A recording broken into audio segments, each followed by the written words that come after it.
Welcome to Saranya TV. ముందుగా headlines చూద్దాం.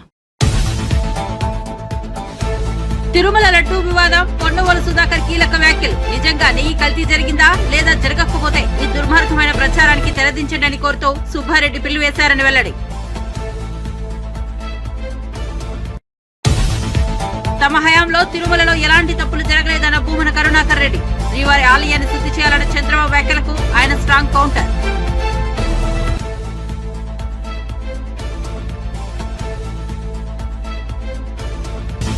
BRS అంతం చేయడం మంత్రి కోమిటిరెడ్డి వెంకటరెడ్డి కాదు కదా, ఆయన జేజమ్మతనం కూడా కాదని మాజీ ఎమ్మెల్యే గొంగిడి సునీత మహేందర్ రెడ్డి. అసలు కేసీఆర్, కేటీఆర్, హరీష్ రావు ఖర్చుపై మాట్లాడే అర్హత కోమిటిరెడ్డికి లేదని వెల్లడి.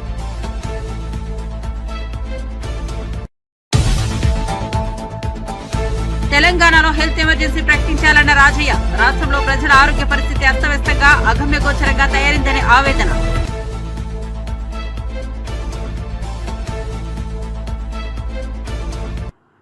సిబిఐ విచారణకు మేం సిద్ధంగా ఉన్నామన్న కేసినేని చిన్ని. మనోభావాలను దెబ్బతీసిన జగన్ ను వెంటనే అరెస్టు చేయాలని వెల్లడి. అప్పట్లో దేవాదాయ శాఖ మంత్రిగా పనిచేసిన వెల్లంపల్లిని కూడా అరెస్టు చేయాలని పిలుపు.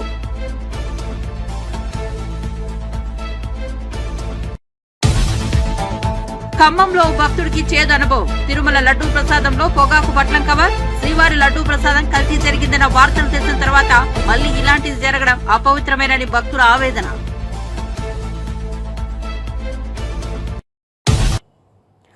ఇక వార్త వివరాల్లోకి వెళ్తే, తిరుపతి లడ్డూ ప్రసాదం తయారీలో కల్తీ నెయ్యి ఆరోపణలపై నిజ నిజాలు నిగ్గు తేల్చాలంటూ టీటీడీ మాజీ చైర్మన్, వైఎస్ఆర్సీపీ నేత వైవి సుబ్బారెడ్డి సుప్రీంకోర్టులో పిల్ దాఖలు చేశారు.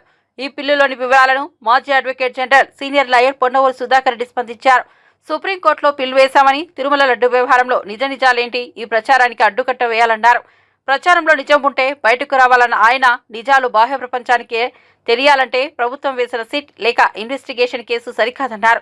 ముఖ్యమంత్రిగా ఉన్న వ్యక్తి లడ్డూ తయారీలో వాడిన నెయ్యిలో జంతుకొవ్వు ఉందని చెప్పిన తర్వాత దర్యాప్తు సంస్థ పరిస్థితి దాటి వేరే విధంగా విచారణ చేస్తుందా లేదా అనేది ముఖ్యమైన ప్రశ్న అని పేర్కొన్నారు. అందుకే గౌరవ సుప్రీంకోర్టు విశ్రాంత న్యాయమూర్తి వారికి సహకరించడానికి ఫుడ్ టెక్నాలజీపై నిపుణులతో కమిటీ వేసి విచారణ చేయాలని కోరుతూ ఈరోజు టీటీడీ మాజీ చైర్మన్ వైవి సుబ్బారెడ్డి పిటిషన్ వేశారు. అంతేకాదు, ఆవు నెయ్యి కంటే పంది కొవ్వు ధర ఎక్కువ అని ఆయన చెప్పారు. Hence the method is not applicable to milk fat in the case of obtained from bovine milk other than cow's milk. However, BIS 1632-6 of 2015.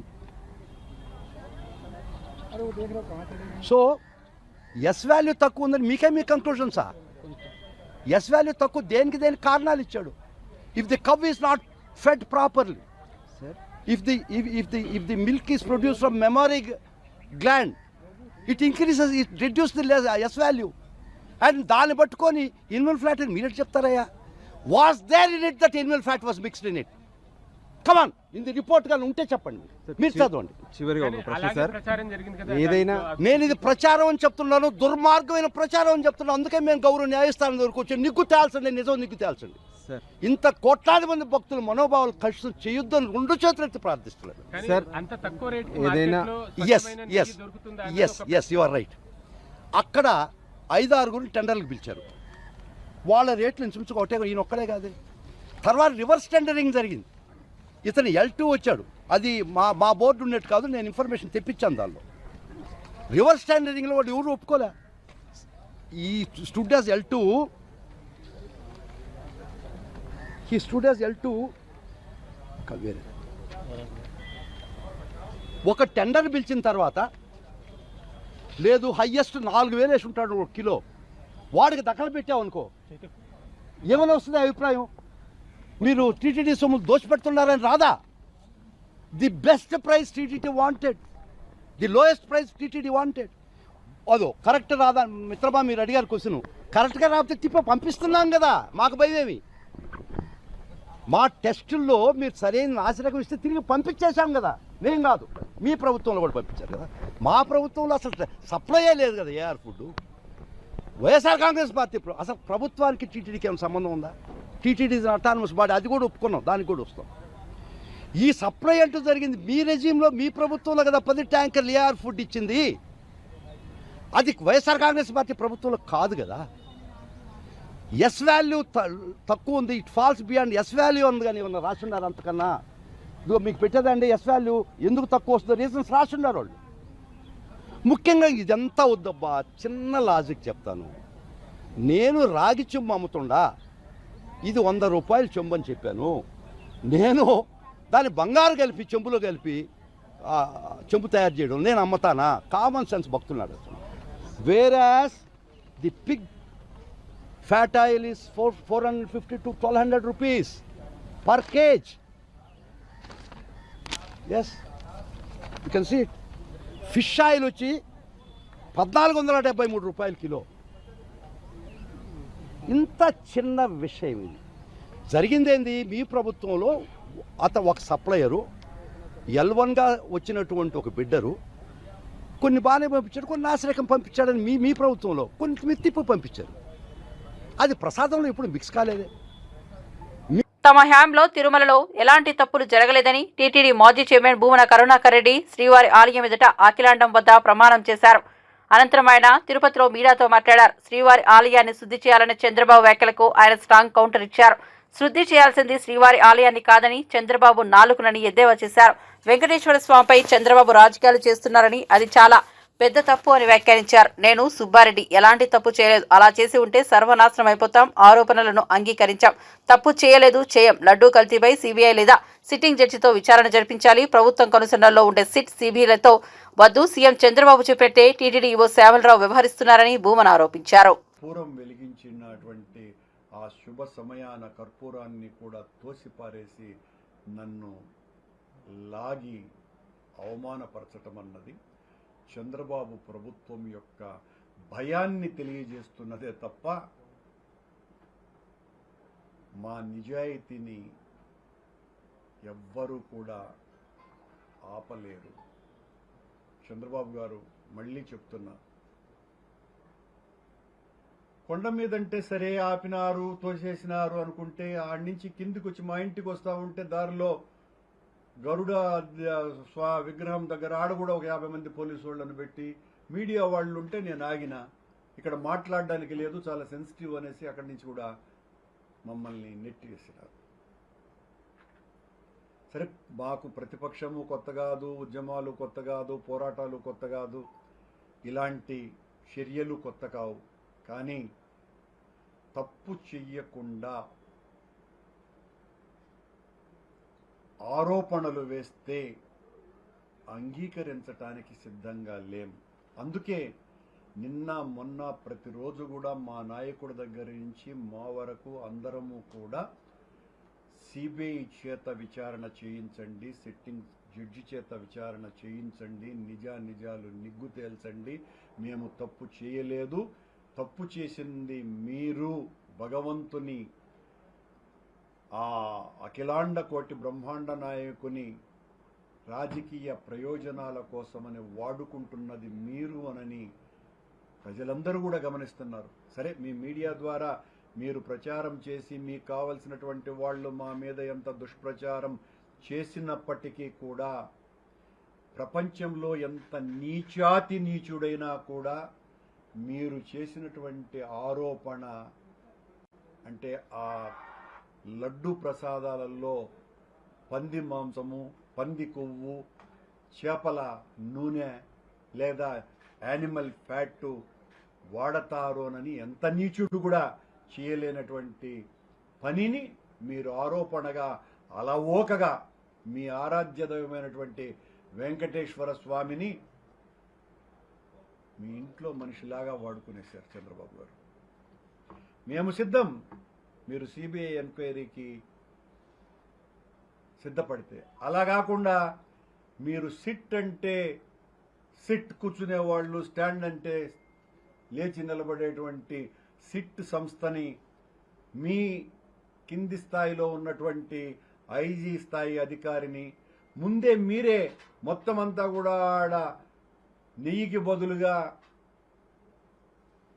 పంది కొవ్వు, చేపల నూనె కలిపినారు, జంతువుల కొవ్వు కలిపినారు నెయ్యిలో అని చెప్పిన తరువాత మీ సిట్ ఏ విచారణ చేసి ఏమి వెలికి తీస్తుందో ఎవరికి తెలియదు బాబు గారు. బీఆర్ఎస్ ను అంతం చేయడం మంత్రి కోమటిరెడ్డి వెంకటరెడ్డికి కాదు కదా, ఆయన జేజమ్మ తరం కూడా కాదు అని మాజీ ఎమ్మెల్యే గొంగిడి సునీత మహేందర్ రెడ్డి అన్నారు.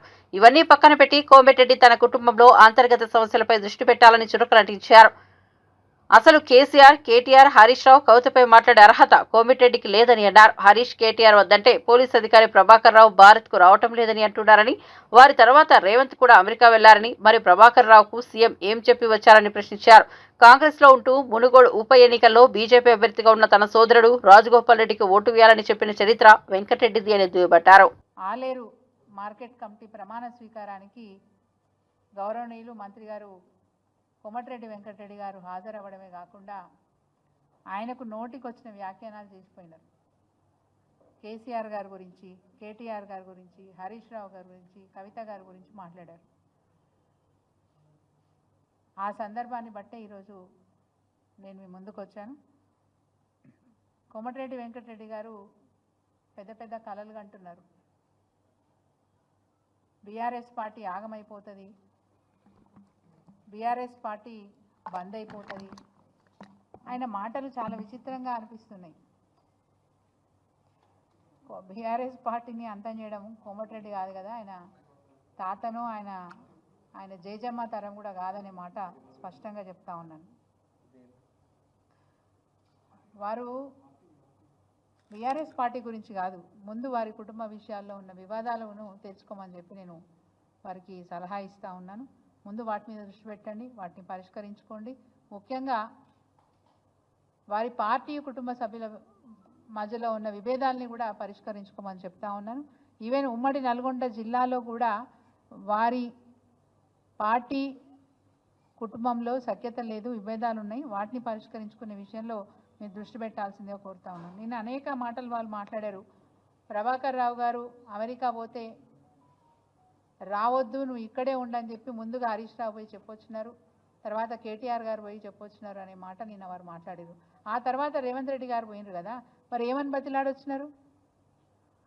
ఆ తర్వాత ముఖ్యమంత్రి గారు రేవంత్ రెడ్డి గారు కూడా పోయి వచ్చినారు. వీరిద్దరు పోయి వచ్చిన తర్వాత మరి రేవంత్ రెడ్డి గారు ఏమని పోయి కలిసి వచ్చారు, ఏమని మాట్లాడొచ్చారు? అవి తెలిసినప్పుడు ఇవి తెలియదా కోమటిరెడ్డి వెంకటరెడ్డి గారు అని అడుగుతా ఉన్నాను. ఇద్దరు కదా కుమ్మక్కై, కాంగ్రెస్ పార్టీ బీజేపీ పార్టీ కుమ్మక్కై మరి కవిత గారిని అపనిందల పాలు చేసి జైల్లో పెట్టారు. ఆధారాలు లేవు, ఇప్పటికి కూడా ఆధారాలు చూపించలేకపోయినారు. అనేక బాధలు ఈరోజు ఇక్కడ ఉంటే, ఈ రాష్ట్ర ప్రజలకు అనేక బాధలు ఉంటే అవి విడిచిపెట్టి కేసీఆర్ గారి కుటుంబం మీద, బీఆర్ఎస్ పార్టీ మీద ఏడ్చే అలవాటు వదులుకోవాలని చెప్పి నేను కోమటిరెడ్డి గారిని రిక్వెస్ట్ చేస్తూ ఉన్నా. కోమటిరెడ్డి వెంకటరెడ్డి గారు, మీరంటే మాకు అపారమైనటువంటి గౌరవం, కానీ మీరు మాట్లాడుతున్న మాటల్ని బట్టి తప్పనిసరిగా కొన్ని ప్రశ్నలు మిమ్మల్ని నేను అడగాలనుకుంటున్నాను. గతంలో 5 సంవత్సరాలు మీకు పార్లమెంటు సభ్యుడిగా పనిచేసే అవకాశం యాదాద్రి భువనగిరి జిల్లా ఇచ్చింది. మీరేమిచ్చారు యాదాద్రి భువనగిరి జిల్లాకు అని నేను అడుగుతా ఉన్నాను. 5 సంవత్సరాలు మీరు పార్లమెంటు. తెలంగాణలో కాంగ్రెస్ పాలన గుడ్డి ఎద్దు చేనులో పడ్డట్టు ఉందని మాజీ డిప్యూటీ సీఎం తాటికొండ రాజయ్య ఆగ్రహం వ్యక్తం చేశారు. తెలంగాణ భవన్లో ఆయన మీడియాతో మాట్లాడారు. రాష్ట్రంలో ప్రజల ఆరోగ్య పరిస్థితి అస్తవ్యస్తంగా, అగమ్యగోచరంగా తయారైందని ఆవేదన వ్యక్తం చేశారు. గత బీఆర్ఎస్ ప్రభుత్వ హయాంలో దేశంలో ఎక్కడా లేని విధంగా వైద్య రంగంలో తెలంగాణ ప్రథమ స్థానంలో ఉందని రాజయ్య గుర్తు చేశారు. రాష్ట్ర ఆరోగ్య పరిస్థితులపై బీఆర్ఎస్ పార్టీ వర్కింగ్ ప్రెసిడెంట్ 3 సభ్యులతో ప్రభుత్వ ఆసుపత్రుల అధ్యయనానికి కమిటీ ఏర్పాటు చేశారు. గాంధీ ఆసుపత్రికి వెళ్లిన రాజయ్యతో పాటు ఇతర నాయకులను పోలీసులు అడ్డుకున్నారు. దవాఖానకి మేము వెళ్తే తప్పేంటి, ఎందుకు పోలీసులు అడ్డుకున్నారని మాజీ డిప్యూటీ సీఎం ప్రశ్నించారు. కేసీఆర్ హయాంలో హెలికాప్టర్లో ఏజెన్సీ ప్రాంతాలకు వైద్య సామాగ్రి తరలించామని పేర్కొన్నారు. 100 పాజిటివ్ కేసెస్ రాలేదు, ఒక్క మరణం కూడా లేదనేది అప్పుడున్న రిపోర్ట్. వీటన్నిటిని దృష్టిలో పెట్టుకొని మరి కేటీ రామారావు గారు 3 సభ్య కమిటీని ఏర్పాటు చేసి తెలంగాణ ప్రభుత్వ ఆసుపత్రిలో ప్రత్యేకంగా సికింద్రాబాద్ గాంధీ ఆసుపత్రిలో ఈ మధ్య కాలంలో మాతా శిశు మరణాలు ఎక్కువైనాయన్నట్టు, అదేవిధంగా గ్రామాలలో విష జ్వరాలు విజృంభించి ప్రభుత్వం ఏమాత్రం పట్టించుకోకపోవడం వల్ల ఎక్కడ ఏం జరుగుతుందో తెలియని పరిస్థితి, సరి అయిన ప్రణాళిక లేకపోవడం వల్ల, ముందస్తు చర్యలు లేకపోవడం వల్ల, అన్నిటికంటే ముఖ్యంగా ప్రియతమ తొలి ముఖ్యమంత్రి కేసీఆర్ గారు పల్లె ప్రగతి పేరు మీద ప్రతి నెల 230 కోట్ల రూపాయలు నిధులు విడుదల చేసి, పట్టణ ప్రగతికి 260 కోట్ల వరకు విడుదల చేసి, పరిశుభ్రంగా ప్రాంతాలు ఉండే విధంగా, అన్నిటికంటే ముఖ్యంగా ఎక్కడ నీటి నిల్వ లేకుండా, ఎందుకంటే జబ్బులు మొత్తం కూడా నీరు నిల్వ ఉండడం వల్ల దోమలు పెరుగుతాయి. అదేవిధంగా పరిసర ప్రాంతాలు శుభ్రంగా లేకపోవడం వల్ల ఈగలు ఎక్కువ వచ్చేదానికి అవకాశం ఉంటాయి. కాస్త డీప్కి వెళ్ళేది ఉంటే ఈగల వల్ల మనకు అంటు రోగాలు వస్తుంటాయి. అంటే టైఫాయిడ్ కావచ్చు, మలేరియా కావచ్చు, అతిసార వ్యాధి కావచ్చు, హెపటైటిస్ కావచ్చు, ఎన్కెఫలైటిస్ కావచ్చు, ఇవన్నీ కూడా శుభ్రత లేకపోవడం వల్ల. అదేవిధంగా మనకు దోమల వల్ల వైరల్ ఇన్ఫెక్షన్, విష జ్వరాలు ఎక్కువగా వస్తే డెంగ్యూ, చికెన్ గున్యా ఇట్లాంటి జబ్బులు వచ్చేదానికి అవకాశం ఉంటుంది. ఇవి రెండు కూడా ఇప్పుడు ఒక పక్క పొద్దున్న దాకా ఈగలతో సావాసం, కంచం పొత్తులాగా, రాత్రి దోమలతో కాపురంలాగా కాంగ్రెస్ ప్రభుత్వం నడుస్తూ ఉన్నది. దోమలు డైరెక్ట్గా అటాక్ చేస్తాయి. అదేవిధంగా ఈగలేమో మనం తింటున్న ఆహార పదార్థాల మీద వాళ్ళు ఆ రకంగా జబ్బులు వచ్చడానికి అవకాశం ఉంటాయి. అంటే కాంగ్రెస్ ప్రభుత్వం ఈగలను, దోమలను కంట్రోల్ చేయడంలో వైఫల్యం అవుతూ ఉన్నది. చెప్పడానికి చాలా సింపుల్ థింగ్ అని, ఈ రెండిటి వల్లనే శుభ్రత లోపము, అదేవిధంగా నీటి నిల్వలు, వాటి వల్ల మాత్రమే ఈ జబ్బులను వచ్చడానికి అవకాశం ఉంటుంది. సరి అయిన ప్రణాళిక లేకపోవడం వల్ల, సరి అయిన నిధులు లేకపోవడం వల్ల, అదే సమీక్షలు లేకపోవడం వల్ల ఈరోజు మొత్తము తెలంగాణ మొత్తంలో ప్రత్యేకంగా ప్రభుత్వ ఆసుపత్రులు పూర్తిగా మరి సరి అయిన సిబ్బంది లేకపోవడం వల్ల, సరి అయిన మందులు లేకపోవడం వల్ల, అదేవిధంగా sub staff, paramedical staff, correct nursing వాళ్ళు కూడా సరిగా లేకపోవడం వల్ల ఈరోజు ఎక్కడ చూసినా కూడా ప్రతిపక్ష హోదా కోసం బాబా బామతులు హరీష్ రావు, కేటీఆర్ కొట్టుకుంటున్నారని ప్రభుత్వ విప్ బీర్ల ఐలయ్య విమర్శించారు. ఐలయ్య మీడియాతో చిట్చాట్ మాట్లాడారు. కేసీఆర్ రైతులను ముంచాడు, హరీష్ డైరీలను నాశనం చేశారు. ప్రతిపక్ష నాయకుడు హోదా కోసం బాబా బామతులు కొట్టుకుంటున్నారు. ప్రజా ఆరోగ్యంపై కేటీఆర్ కమిటీ వేయడం సిగ్గుమాలిన పని. ప్రజాపాలనకి వస్తున్న ఆదరణ చూసి రంగా, బిల్లాలు ఓరోలేకపోతున్నారని, గాంధీ హాస్పిటల్ సిబ్బంది మనోధైర్యం దెబ్బతీసేలా కేటీఆర్ వ్యవహరిస్తున్నారన్నారు. 10 ఏళ్లలో ఒక్కసారైనా గాంధీ హాస్పిటల్ గురించి ఆలోచించారా అని ప్రశ్నించారు. ప్రజల నుంచి వస్తున్న ఆదరణ చూసి ఓర్వలేక ఇలా ఒక కమిటీ అంటున్నారు. కమిటీ చేసే అధికారం మీకు ఎక్కడిది? గౌరవ ఎమ్మెల్యేలు ఎక్కడక్కడ వాళ్ళ హాస్పిటల్ కానీ వాళ్ళు తనిఖీ చేసే అధికారం ఉంటుంది. ఇలా రాజయ్యని మీరు ఒక డిప్యూటీ సీఎంగానే ఓర్వలేదు, తీసేసిరు. ఆయనకు ఎమ్మెల్యేగా బీఫామ్ ఇవ్వలేదు. ఆయన కమిటీ చైర్మన్ ఏ హోదాలో వేస్తారు అంటే మీకు అప్పుడేమో అధికారం ఉన్నప్పుడు ఆయనకు అక్కర రాలే. ఒక ఎమ్మెల్యేగా దళితుడు మీకు టికెట్ ఇవ్వడానికి చేతగాలే. ఇలా కమిటీ చైర్మన్ అంటే దళితుడిని పట్టుకొని మళ్ళీ ఒక డ్రామా చేయడానికి కమిటీ చేసి తప్ప, అరే మా ప్రభుత్వం చిత్తదిశతోటి సీజనల్ వ్యాధి మీద కానీ, వైరల్ ఫీవర్ల మీద కానీ, డెంగ్యూ వ్యాధి మీద కానీ ఎప్పటికప్పుడు గాంధీ హాస్పిటల్ డాక్టర్లతో, ఉస్మానియా హాస్పిటల్ డాక్టర్లతో పర్యవేక్షణ ఉండి మా గౌరవ మంత్రి దామోదర్ రాజస్వామి గారు ఎప్పటికప్పుడు రివ్యూ పెట్టి ఇలా మెరుగైన వైద్యం అందిస్తున్నాం. దీన్ని చూసి ఓర్వలేక తెలంగాణలో అలజడి సృష్టించాలని చెప్పి ఇలా చూస్తున్నారు. ఎన్ని ప్రాణాలు పోయినాయి మీరు ఒకసారి చూడండి. మీ సమయంలో డాక్టర్ల నిర్లక్ష్యం, ఎలుకల కొరికి చనిపోయిన దాఖలాలు మీ ప్రభుత్వంలో ఉన్నాయి కదా. హాస్పిటల్లో చిన్న పిల్లలు ఎలుకలు కొరికినాయి. ఈ రకంగా అయ్యో ఆపరేషన్ అని చెప్పి ఎన్ని వచ్చినాయి మీ గవర్నమెంట్లో. ఇప్పుడు ఒక్కటని ఉందా? మీరు ఇవన్నీ చూడండి. నాడి పట్టే నాదుడు లేడు మీ 10 ఏళ్ల పాలనలో. ఈ రకంగా అప్పుడున్నటువంటి మీడియాలు ఎన్ని చెప్పినా మృతదేహాన్ని పందికొక్కులు కొరికేశాయి. కనీసం చనిపోయిన వాళ్ళకు కూడా రక్షణ చేయలేని మీ ప్రభుత్వంలో ఇవాళ మీరు సన్నాయి నొక్కులు నొక్కితే తెలంగాణ ప్రజలు మేము నమ్ముతారా? ఎన్ని ఇక్కడ చూడండి ఒకసారి, మృతదేహాన్ని కొరికిన ఎలుకలు. మరి సిగ్గుండి మధుడిని మాట్లాడుతుండా? కమిటీ వేయాల్సిన అవసరం ఏముంది? ఇప్పుడు మీ రాజకీయ లబ్ధి కోసం ఒక దళిత బిడ్డ రాజయ్యను మళ్ళీ ఇప్పుడు మీరు వాడుకుంటున్నారు. మీరు ప్రభుత్వం ఉన్నప్పుడేమో రాజయ్య ఒక డాక్టర్గా, ఒక డిప్యూటీ సీఎంగా, కనీసం ఎమ్మెల్యేగా పనిచేయనని పనికి అక్కరాడని తీసేసిన దళిత బిడ్డను మళ్ళీ ఇలా రాజకీయ ప్రయోజనాల కోసం వాడుతున్నాడు. కేటీఆర్, కేసీఆర్కు, హరీష్ రావుకు తెలంగాణ ప్రజల బుద్ధి. భారత్, అమెరికా, జపాన్, ఆస్ట్రేలియా దేశాలతో కూడిన క్వాడ్ కూటమి ఏ దేశానికి వ్యతిరేకం కాదని ప్రధాని నరేంద్ర మోదీ స్పష్టం చేశారు. చట్టబద్దమైన రూల్స్ ఆధారంగా అంతర్జాతీయ శాంతికి మద్దతు తెలపడం, ఇతర దేశాల సార్వభౌమాధికారాన్ని గౌరవించడం, అన్ని సమస్యలకు శాంతియుత పరిష్కారాలను సాధించడం కోసమే క్వాడ్ కూటమి పనిచేస్తోందన్నారు. ఇండో పసిఫిక్ ను స్వేచ్ఛాయుత, బహిరంగ, సమగ్ర, సుపన్నమైన ప్రాంతంగా మార్చడమే తమ ప్రాధాన్య అంశమని ప్రకటించారు. దక్షిణ, తూర్పు చైనా సముద్రాల్లో తరచూ ఉద్రిక్తతలకు తెరలేపుతున్న చైనాకు ఆయన ఈ మేరకు పరోక్షంగా కౌంటర్ ఇచ్చారు. और टेक्नोलॉजी का मिलना मानव कल्याण की गारंटी देता है, एक विश्वास पैदा करता है. एंड टेक्नोलॉजी माइनस डेमोक्रेसी मैं समझता हूँ किसी भी संकट के लिए एक वातावरण पैदा कर देता है. और भारत एक देश है जो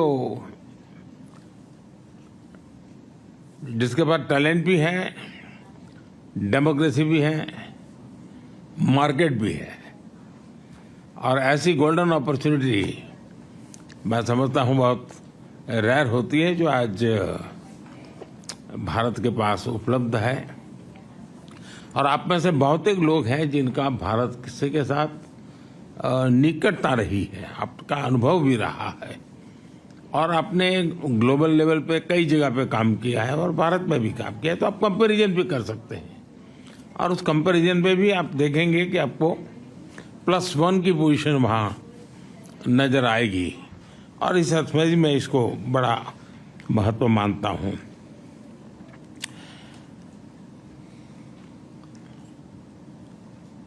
initiative on critical and emerging technology, iCET inclusive innovation के लिए हमारे साझा कमिटमेंट का प्रतीक है. आप में से कई साथियों से मैं पहले भी मिला हूं. भारत आपकी ग्रोथ स्टोरी से फैमिलियर है और हम उस पर ट्रस्ट भी करते हैं.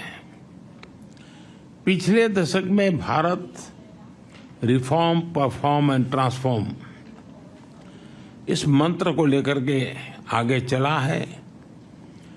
और पिछले दिनों का अनुभव से हमें लगता है कि इसमें हम गति जितनी ज्यादा बढ़ाएंगे, उसका फलक जितना ज्यादा हम विकसित करेंगे, और जरूरत के आधार पर हम रिफॉर्म को बल देंगे तो शायद हम और अधिक परिणामकारी होंगे. तो हमारा ध्यान इन दिनों उन बातों पर ज्यादा है. आज का भारत एम्बिशियस सपने देखता है और उन्हें पूरा करने का भरसक प्रयास भी करता है. आज भारत विश्व की 5वीं सबसे बड़ी इकोनॉमी है, विश्व की सबसे तेजी से ग्रो करने वाली इकोनॉमी है. और मैं पक्का मानता हूं कि मेरा ये जो तीसरा कार्यकाल है उसमें हम 3rd लार्जेस्ट इकोनॉमी का हमारा जो गोल है उसको हम अचीव कर लेंगे, क्योंकि आज हम हाईएस्ट ग्रो करने वाले लोग हैं. जब दुनिया का सबसे बड़ा देश, सबसे बड़ी डेमोक्रेसी तेजी से ग्रो करेगी तो ग्लोबल पीस और प्रॉस्पेरिटी के भी एक आश्वासन उससे प्राप्त होता है. और जो आज आप देख भी रहे हैं, टेक्नोलॉजी विकसित भारत की यात्रा का एक अहम स्तंभ है. इसलिए आज हमने भारत में टेक्नोलॉजिकल कोलैबोरेशन और इन्वेस्टमेंट के लिए अभूतपूर्व संभावनाएं खड़ी की है. भारत की स्केल, भारत की कैपेसिटी, भारत की कैपेबिलिटी और भारत का परफॉर्मेंस आप उसमें यूनिकनेस देखते होंगे, आपने अनुभव किया होगा। आज भारत के पास one of the most vibrant digital ecosystem है। तीसरा सबसे बड़ा स्टार्टअप इकोसिस्टम आज भारत में है। తిరుమల శ్రీవారి లడ్డూ కల్తీ వ్యవహారం దేశవ్యాప్తంగా సంచలనం సృష్టించింది. శ్రీవారి లడ్డూలో ఉపయోగించే నెయ్యిలో పంది కొవ్వు, గొడ్డు కొవ్వు, చేప నూనె వంటి అవశేషాలు కలిపినట్లు రిపోర్టులో తేలింది. ఏపీ ప్రభుత్వం చాలా సీరియస్ గా తీసుకుంది. ఇలాంటి పని చేసిన వారిపై కఠిన చర్యలు తీసుకుంటామని స్పష్టం చేసింది. ఈ అంశంపై రాజకీయంగా విమర్శలు, ప్రతివిమర్శలు వస్తున్నాయి. ఇప్పుడు ఈ గొడవ నడుస్తున్న క్రమంలోనే మరో సంచలన విషయం వెలుగు చూసింది. ఖమ్మంలో ఓ భక్తుడికి చేదు అనుభవం ఎదురైంది. లడ్డూ ప్రసాదంలో పొగాకు పొట్లం రావడంతో ఒక్కసారిగా షాక్ అయ్యారు. శ్రీవారి లడ్డూ ప్రసాదం కల్తీ జరిగిందన్న వార్తలు తెలిసిన తర్వాత మళ్లీ ఇలాంటివి జరగడం అపవిత్రమేనని భక్తులు ఆవేదన చెందుతున్నారు. దీనిపై సంబంధించిన వీడియోలు సోషల్ మీడియాలో వైరల్ అవుతున్నాయి. నమస్తే అండి, నా పేరు పవన్ కుమార్. మాది గొల్లగూడెం గ్రామ పంచాయతీ, ఖమ్మం జిల్లా రూరల్ మండలం గొల్లగూడెం గ్రామ పంచాయతీ, కార్తికేయ టౌన్షిప్. మొన్న 19వ తారీఖున మా మమ్మీ వాళ్ళు తిరుపతి వెళ్లారు. 20వ తారీఖున దర్శనమై 21వ తారీఖు రిటర్న్ అయ్యారు. ఇవాళ మార్నింగ్ లడ్డూలు ఓపెన్ చేసి చూస్తే ఆ లడ్డూలో అంబర్ ఒక ప్యాకెట్ లో పెట్టి ఉన్నది. చాలా బాధగా అనిపిస్తుంది. ప్రతి నెల వెళ్తారు మమ్మీ వాళ్ళు. ఇలా ఇప్పుడు జరగలేదు, ఫస్ట్ టైం ఇలా జరిగింది. దీని గురించి ఆంధ్రప్రదేశ్ గవర్నమెంట్ కొంచెం సీరియస్ యాక్షన్ తీసుకోవాలి వాళ్ళ మీద. పద్మావతి, ఖమ్మం జిల్లా రూరల్ గొల్లగూడెం కార్తికేయ టౌన్షిప్. మేము 19వ తారీఖు తిరుపతి వెళ్ళాం పద్మావతికి. 20వ తారీఖు దర్శనం చేసుకున్నాం. నైట్ తెల్లవారుజామున 3ంటికి ఇంటికి వచ్చామండి. పొద్దున లడ్డు స్నానం చేసి లడ్డు తీసి మా బాబుకి పెడదామని చూస్తే ఇందులో నవ్విలి పెట్టిన పొగాకు ఉన్నదండి, పొట్లం కట్టి. ఆ పొట్లం చూసి ఏంటో ఇది అనుకొని మా బాబుకి చూపిస్తే, ఇది చూద్దాం మమ్మీ, ఇది పొగాకు వాసన వస్తుందని చెప్పాడు. అంత గొప్ప దేవుడి దగ్గర ఇలాంటివి జరగడం కరెక్ట్ కాదు కదండి.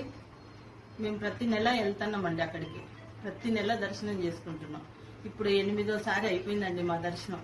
మేము 4 వెళ్తామండి, అంతే అండి. మనోభావాలను దెబ్బతీసిన జగన్ ను వెంటనే అరెస్ట్ చేయాలి. అప్పట్లో దేవాదాయ శాఖ మంత్రిగా పనిచేసిన వెల్లంపల్లిని కూడా అరెస్టు చేయాలని విజయవాడ ఎంపీ కేశినేని చిన్ని అన్నారు. అప్పటి టీటీడీ బోర్డులో ప్రస్తుతం ఉన్న అనేక మంది సీనియర్ ఎమ్మెల్యేలు కూడా ఉన్నారు. విచారించి వారిపైన చర్యలు తీసుకోవాలి. అప్పటి టీటీడీ బోర్డులో ఉన్న వాళ్ళు ఇప్పుడు టీడీపీలో ఉంటే వాళ్లపై ప్రభుత్వం నిర్ణయం తీసుకుంటుంది. ఆయన బోర్డుతో సంబంధం లేకుండా చాలా నిర్ణయాలు తీసుకున్నారని అన్నారు. అలాగే సిబిఐ విచారణకు మేము సిద్ధంగా ఉన్నాం. సిట్టింగ్ జడ్జితో ఆయన విచారణకు సిద్ధం. వైఎస్ఆర్సీపీ ప్రభుత్వ హయాంలో దేవుడికి ప్రసాదం పెట్టే నేతిలో కూడా అవినీతి చోటు చేసుకుందంటే ఇంతకంటే దారుణం ఏముంది? అందుకే ప్రజా సంఘాలు జగన్ ఇంటి ముందు ధర్నాలు చేస్తున్నాయి. ఇది మంచి ప్రభుత్వం కార్యక్రమానికి వచ్చే రెస్పాన్స్ చూస్తుంటే వరదలను ఎంత సమర్థంగా ఎదుర్కొన్నామో తెలుస్తుందని ఎంపీ కేశినేని చిన్ని పేర్కొన్నారు. వెల్లంపల్లి శ్రీనివాస్ కూడా దీనికి బాధ్యుడే. ఎందుకంటే ఆ రోజు దేవాదాయ శాఖ మంత్రి కింద పనిచేసింది వెల్లంపల్లి శ్రీనివాసే. అంతేకాకుండా కొంతమంది ఇక్కడ ఉన్న సీనియర్ ఎమ్మెల్యేలు కూడా దీనికి బాధ్యులే. వాళ్ళందరూ కూడా తిరుమల కమిటీలో ఉన్నారు, నైవేద్య కమిటీలోనే ఉన్నారు. ఇటువంటి అన్నీ కూడా మీ ప్రెస్ వారు ఎవరెవరు ఉన్నారో వెలికి తీసి వాళ్ళందరినీ పేర్లు బయట పెట్టాలని కోరుకుంటున్నాం. ఈయన రాసిన లెటరు, ఈ దౌర్భాగ్యుడు రాసిన లెటరు చూస్తే ఏమంటాడు? అసలు ఎక్కడా సిబిఐ ఎంక్వైరీ కోరలేదు, ఏమీ అడగడం, అసలు ఏది అడగడం.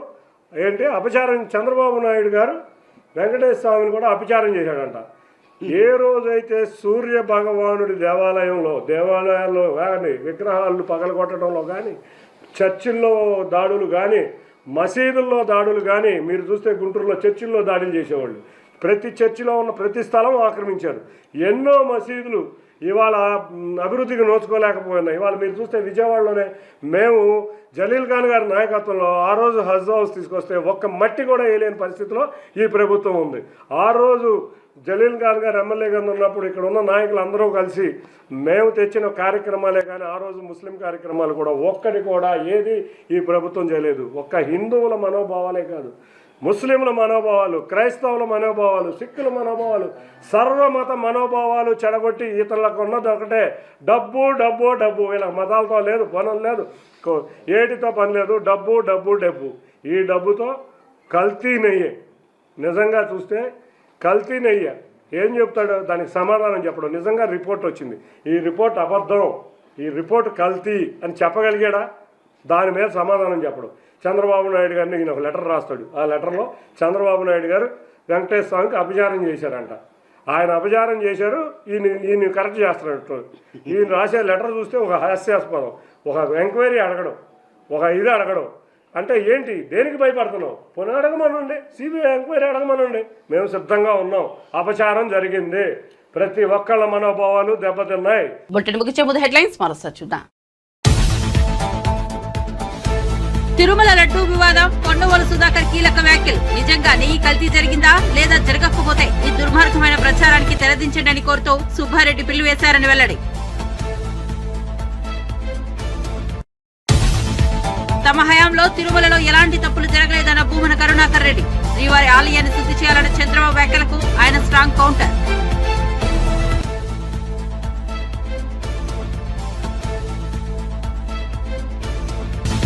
బీఆర్ఎస్ అంతం చేయడం మంత్రి కోమిటిరెడ్డి వెంకటరెడ్డి కాదు కదా, ఆయన జేజమ్మతనం కూడా కాదని మాజీ ఎమ్మెల్యే గొంగిడి సునీత మహేందర్ రెడ్డి. అసలు కేసీఆర్, కేటీఆర్, హరీష్ రావు ఖర్చుపై మాట్లాడే అర్హత కోమిటిరెడ్డికి లేదని వెల్లడి.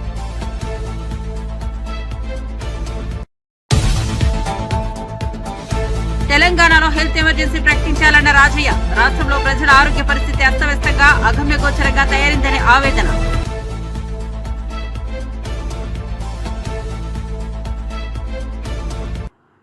సిబిఐ విచారణకు మేము సిద్ధంగా ఉన్నామన్న కేసినేని చిన్ని. మనోభావాలను దెబ్బతీసిన జగన్ ను వెంటనే అరెస్టు చేయాలని వెల్లడి. అప్పట్లో దేవాదాయ శాఖ మంత్రిగా పనిచేసిన వెల్లంపల్లిని కూడా అరెస్టు చేయాలని పిలుపు.